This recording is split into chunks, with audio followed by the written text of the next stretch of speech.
Good morning বন্ধুরা, আমি পায়েল চলে এসেছি আপনাদের সাথে আবারও গল্প করতে। আজকে সকালটা শুরু করলাম রাঁধিবাড়ি দিয়ে। এই রাঁধিবাড়ি শব্দটা কেন বললাম ওটা না হয় একটু পরেই বলবো।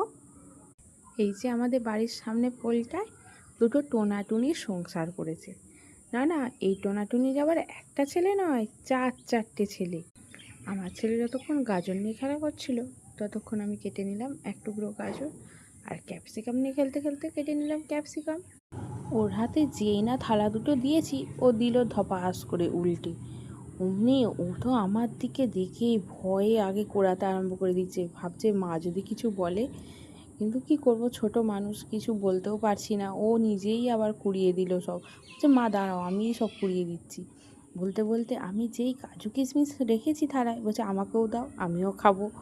এবার যেই নিয়েছি নিয়ে ওর হাতে দিয়েছি, তাতে ওর মেটে না, ও আবার থালা থেকে তুলে খাচ্ছে। এদিকে আমি সব কিছু ভেজে নিলাম, কাজু গাজর ক্যাপসিকাম কিশমিশ সব ভেজে।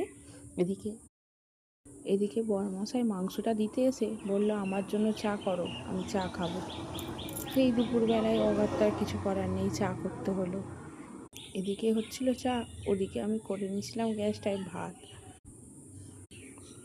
তারপরে এদিকে সব ভাজাগুলো রেখে দিয়ে আমি ওদিকে চাটা ভালো করে ফুটতে দিলাম। আর ওদিকে আমার ছেলে যে যা বদমাইশি করছে, এদিকে ততক্ষণ আমি ভাতটা একবার নেড়ে দেখছিলাম যে কতটা কি হলো না হলো, নামাতে হবে তো। এদিকে ভাতটা চাপিয়ে দিয়ে আবার চলে গেলাম কলতলায় মাংসটা ধুতে, ওটাও তো ধুতে হবে বলুন না। এদিকে বড়মশাই চা রেডি হয়ে গেছে, সেটা গিয়ে গাড়িতে রেখে দিলাম। ও যখন আসবে তখন নিয়ে চলে যাবে আবার।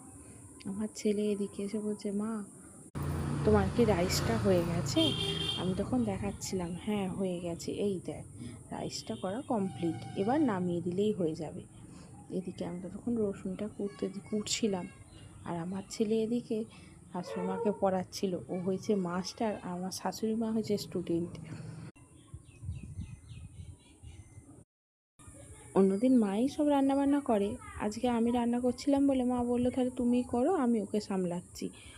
ওই জন্য ও হয়েছিল স্যার আর আমার শাশুড়িমা হয়েছিল স্টুডেন্ট। এদিকে আমার ছেলে মধ্যেই চলে এসেছে, এসে বলছে দাও আমাকে একটু চিকেন পকোড়া দাও। ও না এই মাংস ভাজাগুলোকে ভাববে চিকেন পকোড়া, আমি ওকে তাই বলেছি, ও বুঝতেও পারে না, ওর এটাই খেতে ভালো লাগে, বললো আমাকে এটা দাও আমি এটা খাবো। ততক্ষণ আমি এখানটা বারান্দাটা নোংরা হয়েছিল, ভাবলাম একটু মুছে নিই, মুছে পরিষ্কার করে নিই আর নোংরাগুলো সব বাইরে বার করে দিই। তোমাদের এই ভিডিওটা কেমন লাগলো কমেন্ট করে বলো কিন্তু।